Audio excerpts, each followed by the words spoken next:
So ఒక student అయితే comment పెట్టారా, ఏమనుకున్నావు సార్ నేను కెమిస్ట్రీలో 99% క్రాక్ చేయగలనంటారా జేఈలో అన్నాడు.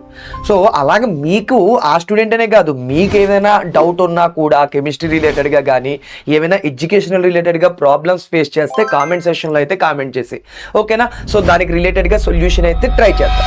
ఇప్పుడు ఆ స్టూడెంట్ లాగా రిమైనింగ్ ఎవరైనా ఉన్నా సో జేఈ కెమిస్ట్రీలో 99% పాసిబుల్ అవుతుందా అంటే ఒకటి చెప్పగలనరా, జేఈ అంటేనే నువ్వు గట్టిగా ట్రై చేస్తే మాత్రమే పాసిబుల్ అవుతుంది. అది రియల్ ఫ్యాక్ట్, అంతా కూడా మన రియల్ ఫ్యాక్ట్సే.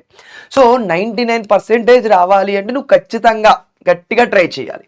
సో గట్టిగా ట్రై చేయాలి, ట్రై చేస్తే వస్తుందిరా, ట్రై చేస్తే మాత్రం వస్తుంది. ఎలా, నేను ముందు ఎక్కువ స్టూడెంట్స్ చేసేటువంటి మిస్టేక్స్ చెప్తాను ఓకేనా. ఎక్కువ స్టూడెంట్ ఏంటంటే కాన్సెప్ట్ని క్లారిటీగా నేర్చుకోకుండా బట్టి పట్టేస్తారా. అవును, నువ్వు అనుకోవచ్చు పాసిబుల్ అలా కూడా ఉంటుందా సార్, ఉంటుంది.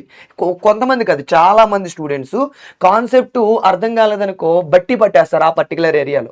నువ్వు కాన్సెప్ట్ని బట్టి పట్టేస్తే ఇది ఐపీఈ ఎగ్జామ్ కాదమ్మా, ఇది ఐపీఈ ఎగ్జామ్ కాదు, ఇది జేఈఈ ఎగ్జామ్. సో కాన్సెప్ట్ని నువ్వు క్లియర్గా నేర్చుకుని దాని రిలేటెడ్గా కుదిరినన్ని క్వశ్చన్స్ ప్రాక్టీస్ చేయాలి. నువ్వు ఎన్ని క్వశ్చన్స్ ప్రాక్టీస్ చేస్తే అంత హెల్ప్ అవుతుంది నీకు. అండ్ నువ్వు ప్రాక్టీస్ చేసిన తర్వాత క్వశ్చన్లు పీవైక్యూస్ ఎందుకు చేయట్లేదు, చాలా మంది స్టూడెంట్స్ అయితే పీవైక్యూస్ నెగ్లెక్ట్ చేసేస్తారా. నువ్వు కూడా పీవైక్యూస్ నెగ్లెక్ట్ చేసేస్తున్నావు కదా, ఏమంటారు చెప్పనా, పీవైక్యూస్ నెగ్లెక్ట్ చేసేసి సార్ నాకు టైం సరిపోవట్లేదు సార్ అంటారు. ఊరి టైం సరిపోవట్లేదు అంటున్నావు కదా, నువ్వు అసలు జేఈ ఎందుకు ప్రిపేర్ అవుతున్నావు చెప్పు. జేఈ పీవైక్యూస్ చేయగలిగితేనే కదా నువ్వు అసలు జేఈకి వర్తో కాదో అనేది తెలిసిపోతుంది. సో ముందు నువ్వు ఎంత ప్రిఫరెన్స్ ఇవ్వాలి అంటే పీవైక్యూస్కి అంత ఇవ్వాలి preference.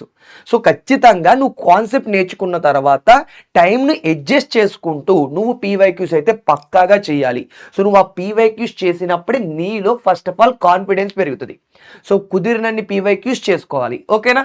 So concept practice, questions practice చేయడం, పీవైక్యూస్ చేయడం, ఇది మెయిన్ అనమాట. అందరికన్నా మెయిన్ ఏంటంటే ఇదే మెయిన్. అండ్ దీని తర్వాత నీకు ఒక పాయింట్ కూడా చెప్తాను, ఆర్గానిక్ కెమిస్ట్రీ నువ్వు ఎలా చదవాలి, ఫిజికల్ కెమిస్ట్రీ ఎలా చదవాలి, ఇన్ఆర్గానిక్ కెమిస్ట్రీ ఎలా చదవాలి. ఇప్పుడు యాక్చువల్గా ఏంటంటే కొంతమందికి ఆర్గానిక్ కెమిస్ట్రీ టఫ్ అంటారు, కొంతమంది ఫిజికల్ కెమిస్ట్రీ టఫ్ అంటారు. నీకేది కష్టంగా అనిపిస్తుంది? సో నీకేది కష్టంగా అనిపిస్తుందో ఒకసారి కామెంట్ చేసి చూద్దాం, ఎక్కువ స్టూడెంట్స్కి ఏది కష్టంగా అనిపిస్తుంది అనేది. ఓకే, సో అసలు ఆర్గానిక్ కెమిస్ట్రీని నువ్వు చదివేటప్పుడు నువ్వు రియాక్షన్స్ అన్నీ కూడా మెకానిజం ఎలా వస్తుంది అనేది ఫోకస్ చేయాలి. సో మెకానిజం నీకు ఎంత బాగా వస్తే అంత ఈజీగా వస్తుంది ఆర్గానిక్ కెమిస్ట్రీ. సో ఫోకస్ అంతా కూడా అసలు ఒక రియాక్షన్ నీకు రాలేదు, బట్ నువ్వు ఆలోచించు అది ఎలా జరిగింది, మెకానిజం రిలేటెడ్గా ఆలోచించాలి. సో మెకానిజం రిలేటెడ్గా ఆలోచిస్తే నీకు ఆర్గానిక్ కెమిస్ట్రీ చాలా యూజ్ అయిపోతుంది. అండ్ ఇంకోటి కూడా చెప్తున్నాను, రియేజెంట్స్. నువ్వు ఏ రియేజెంట్ అనేది ఏదైనా యారో మార్క్ మీద మనం రియేజెంట్ చూసాను అనుకోరా ఓకేనా. సో ఆ పైన ఉండేటువంటి రియేజెంట్ ఏది ఏ విధంగా కన్వర్ట్ అవుతుంది. నేను ఎగ్జాంపుల్గా NaNO2HCl చూసా. సో NaNO2HCl ఉంది అంటే నేను దీని ముందు ఏముంటుందో ఎక్స్పెక్ట్ చేసేస్తా. దీని ముందు ఖచ్చితంగా NH2 రిలేటెడ్గా ఉండొచ్చు, లేదు అంటే పైన ఇదిగో బెంజిన్ మీద NH2 ఉంటుంది. సో తర్వాత వచ్చేది ఏముంటుంది, ఖచ్చితంగా డయాజోనియం క్లోరైడ్ N2+Cl-. అంటే నేను ఇక్కడ ఏం చేసేస్తున్నాను రా, నేను ఇది చూస్తే దాని ముందు ఏముంటుందో దాని వెనకాల ఏమొస్తుందో కూడా ఎక్స్పెక్ట్ చేయగలుగుతున్నాను. సో అలాగా నువ్వు కూడా ఓకేనా ఏదైనా రియేజెంట్ని బేస్ చేసి దాని యొక్క కన్వర్షన్ ఏ విధంగా జరుగుతుంది అనేది ఈజీగా ఎక్స్పెక్ట్ చేసే విధంగా ఉండాలి. సో ఆర్గానిక్ కెమిస్ట్రీకి రావాలి అంటే రియేజెంట్స్ ఇంపార్టెంట్. సో రియేజెంట్ ఎలా కన్వర్ట్ చేయగలుగుతుందో జాగ్రత్తగా చూసుకోవాలి. అండ్ దానితో పాటుగా మెకానిజం ఇంపార్టెంట్. ఈ మెకానిజమ్స్ తెలిస్తే సరిపోద్ది. సో ఆర్గానిక్ కెమిస్ట్రీ నీకు పెర్ఫెక్ట్ అయిపోతావు. అండ్ ఫిజికల్ కెమిస్ట్రీకి వచ్చేటప్పటికి ప్రాబ్లమ్స్ చాలా మంది ఇబ్బంది పడతారా. So problems physical chemistry dead easy ఓకేనా. ఫిజికల్ కెమిస్ట్రీ డెడ్ ఈజీ ఎందుకు అంటున్నానంటే నీకు కరెక్ట్గా అబ్జర్వ్ చేసుకుంటే ఫార్ములాస్ బాగా తెలిస్తే సరిపోతుంది. ఫార్ములాస్ బాగా తెలిసి అప్లై చేసి క్యాలిక్యులేషన్ చేయగలిగితే చాలు ఓకేనా. సో కొన్ని లెసన్స్లో పెద్ద పెద్ద క్యాలిక్యులేషన్లు ఏముండవు, కొన్ని లెసన్స్లో చాలా చిన్న చిన్న క్యాలిక్యులేషన్లే ఉంటాయి. సో మీరు ఏం టెన్షన్ తీసుకోకుండా ముందు ఏవైతే ఫార్ములాలు ఇంపార్టెంట్ ఫార్ములాలు ఉన్నాయో అవన్నీ ఒక చోట అయితే రాసేసుకోరా, షార్ట్ నోట్స్ టైప్లో. అలా రాసేసుకున్నావు అనుకో నువ్వు రివైజ్ చేయడానికి కానీ ఫార్ములాలు గుర్తుపెట్టుకోవడానికి కానీ చాలా ఈజీగా ఉంటుంది. బట్ ఎక్కువ మంది స్టూడెంట్స్ ఎక్కడ మిస్టేక్ చేస్తారో తెలుసా, ఎక్కువ మంది స్టూడెంట్స్ మిస్టేక్ చేసేది యూనిట్స్ దగ్గర. మన ఫిజికల్ కెమిస్ట్రీ అంతా కూడా ఫోకస్ చేసేది యూనిట్స్. సో యూనిట్స్ దగ్గర మాత్రం మాత్రం చాలా జాగ్రత్తగా చూసుకోవాలి. నేను ఇక్కడ నీకు 3 స్టెప్పులు చెప్తున్నాను. ఫిజికల్ కెమిస్ట్రీలో నువ్వు సమ్ చేసేటప్పుడు ఈ 3 స్టెప్పులు ఫాలో అవ్వు, నువ్వు ఏదైనా సమ్ చేసేస్తావు. ఫస్ట్ స్టెప్ ఏంటంటే స్టెప్ 1 వచ్చేటప్పటికి నీకు ఇచ్చినటువంటి క్వశ్చన్లో ఏమి ఇచ్చాడు, ఏమి అడిగాడో తెలుసుకో. ఏమి ఇచ్చాడు, ఏమేమి డీటెయిల్స్ ఇచ్చాడు అండ్ ఏమి అడుగుతున్నాడు, ఇది స్టెప్ 1.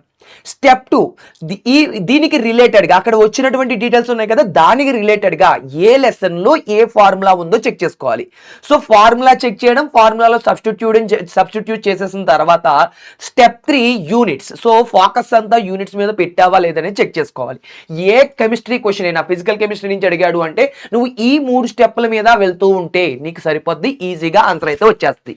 ఓకే సార్, నెక్స్ట్ వచ్చేటప్పటికి ఇనార్గానిక్ కెమిస్ట్రీ ఇనార్గానిక్ కెమిస్ట్రీ అయితే ఇంకా డెడ్ ఈజీ. ఎందుకంటున్నానంటేరా ఎక్సెప్షన్స్. నువ్వు మెయిన్లీ ఎక్సెప్షన్స్ మీద ఫోకస్ చేసుకో. ఎక్సెప్షన్స్ మీద ఫోకస్ చేసుకున్నావు అనుకోరా, ఇనార్గానిక్ కెమిస్ట్రీ అయితే నీకు చాలా ఈజీగా వచ్చేస్తుంది. సో మొత్తానికి ఐడియా వచ్చింది కదా. నెక్స్ట్ వచ్చేటప్పటికి బుక్స్ రిలేటెడ్ కదా, నీ దగ్గర ఎక్కువ బుక్స్ ఉండడం మ్యాటరే కాదు. అసలు నువ్వు ఏదైనా అనుకో, బట్ ఎక్కువ నెంబర్ ఆఫ్ బుక్స్ ఉండడం అస్సలు మ్యాటరే కాదు. నువ్వు బాగా గుర్తుపెట్టుకో, 100 బుక్లు ఉండడం మ్యాటర్ కాదు. నీ దగ్గర ఒక బుక్ ఉన్నా, మీ కాలేజీ మెటీరియల్ ఉన్నా, ఆ బుక్ని ఎంత చదువుతున్నావు అనేదే మ్యాటర్. సో నువ్వు ఎక్కువ బుక్స్ పెట్టి ఏమీ చదవకున్నావు అనుకో, వేస్ట్. మీ కోచింగ్ ఒక్క మాటలో చెప్పాలంటే మీ కాలేజీలో ఇచ్చేటువంటి మెటీరియల్స్ అండ్ ఒక పీవైక్యూస్ బుక్ ఇవి సరిపోతాయిరా. సో అవి సరిపోతాయి నువ్వు జేఈ క్రాక్ చేయడానికి. ఓకేనా, 100 బుక్స్ పెట్టుకోవడం వల్ల యూజ్ లేదు. నువ్వు వీటిని ఎలా యూజ్ చేస్తున్నావో చూసుకో. మీ కాలేజీ మెటీరియల్లోనే ఉంటారా లెవెల్ 1, లెవెల్ 2, లెవెల్ 3 అవన్నీ చేసేసావా? మరి ఎందుకు అవి చేయకుండా వేరే బుక్లు ఎందుకు నీకు? మరి పీవైక్యూస్ చేసేసావా? పీవైక్యూ బుక్ చేయలేదు. ఈ 2 బుక్ని కరెక్ట్గా యూజ్ చేయి, సరిపోద్ది. ఓకేనా, కరెక్ట్గా యూజ్ చేస్తే నీకు ఈజీగా స్కోర్ వస్తుంది. సో బుక్స్ జాగ్రత్తగా చూసుకో. అండ్ టెస్టులు రిలేటెడ్గా కూడా రాయాలరా. టెస్టులు రిలేటెడ్గా ఏం చెప్తున్నాను చూడు, నీకు ఒక టెస్ట్ రాస్తున్నప్పుడు నువ్వు ఫోకస్ చేయాల్సింది టైం మేనేజ్మెంట్ మీద. ఒక కాన్సెప్ట్ ఎక్కడ వరకు వచ్చింది అనేది గ్రిప్ వస్తుంది. సో టెస్ట్లు అనేవి ఖచ్చితంగా రాసుకోవాలి. సో ఇవి నువ్వు ఫోకస్ చేసుకుంటే చాలరా, నీకు ఖచ్చితంగా 99% అయితే వస్తుంది. దీంట్లో మిస్టేక్ అయితే పక్కాగా చేయకండి. చదివేటప్పుడు ఈ మోడల్లో చదువుకోండి. అండ్ ఇంకోటి కూడా చెప్తున్నాను, నీకు ఒక ఇంపార్టెంట్ ఇన్ఫర్మేషన్ ఏంటంటే, నువ్వు జేఈ క్రాక్ చేయాలి 2027లో అంటే మన దగ్గర అర్జున జేఈ, నెక్స్ట్ మనకి 2027లో క్రాక్ చేసే వాళ్ళకైతే 1,00,000 జేఈ బ్యాచ్ ఉంది. అలా కాకుండా 2028లో అంటే ఫస్ట్ ఇయర్ జాయిన్ అయ్యే వాళ్ళకైతే అర్జున జేఈ బ్యాచ్ అయితే ఉంటుంది. 2027 వాళ్ళకి ఏంటి 1,00,000 జేఈ, అర్జున జేఈ వచ్చేటప్పటికి 2028 వాళ్ళకి. ఓకే, దీనిలో ప్రొవైడ్ చేసేవి ఏంటి అంటే అమ్మ, లైవ్ క్లాసెస్, డైలీ ప్రాక్టీస్ చేయడానికి క్వశ్చన్లు ఇస్తారు. ప్రాక్టీస్ చేయడానికి క్వశ్చన్తో పాటుగా క్లాస్ రూమ్ నోట్స్లు, టెస్ట్ తర్వాత డౌట్ సపోర్ట్ ఉంటుంది. ఇంకా మైండ్ మ్యాప్స్, షార్ట్ నోట్స్ ఇవన్నీ కూడా లైక్ ఒక్క మాటలో చెప్పాలంటే ఇది లేదు అనకుండా అన్ని ఫ్యూచర్స్ అయితే ఉంటాయిరా. మొత్తం చాలా ఇంపార్టెంట్ ఫ్యూచర్స్ అనేవి ఈ బ్యాచెస్లో మనం అబ్జర్వ్ చేస్తాం. సో అర్జున జేఈ అనేది తీసుకుంటే ఇవన్నీ కూడా ప్రొవైడ్ చేసేస్తున్నారు. అండ్ దానితో పాటుగా ఇక్కడ నువ్వు అబ్జర్వ్ చేసుకుంటే ఇది ఇన్ఫినిటీ అన్నమాట. అంటే దీనితో కంపేర్ చేస్తే ఇది ఇంకా బెస్ట్. ఎందుకంటే దీనితో ప్రొవైడ్ చేసేటువంటి ఫ్యూచర్స్ కాకుండా ఎక్స్ట్రాగా ఫ్యూచర్స్ ఉంటాయి దీంట్లో. సో ఇక్కడ ఏవైతే రాసానో అవన్నీ కూడా ఎక్స్ట్రా ఫ్యూచర్స్. సో ఇవి నీకు లింక్ అనేది బయోలో పెట్టాను. ఒక్కసారి అయితే అర్జున జేఈ గురించి, అర్జున జేఈ ఇన్ఫినిటీ ఎవరైతే 2028లో జాయిన్ అవ్వాలి, జేఈ క్రాక్ చేయాలనుకుంటున్నారో వాళ్ళ కోసం, 1,00,000 జేఈ వచ్చేటప్పటికి 2027లో వాళ్ళ కోసం. ఒక్కసారి అయితే లింక్ బయోలో ఉందరా, వెళ్ళైతే చెక్ చేసేయండి. ఓకేనా, anyway all the best for your JEE journey.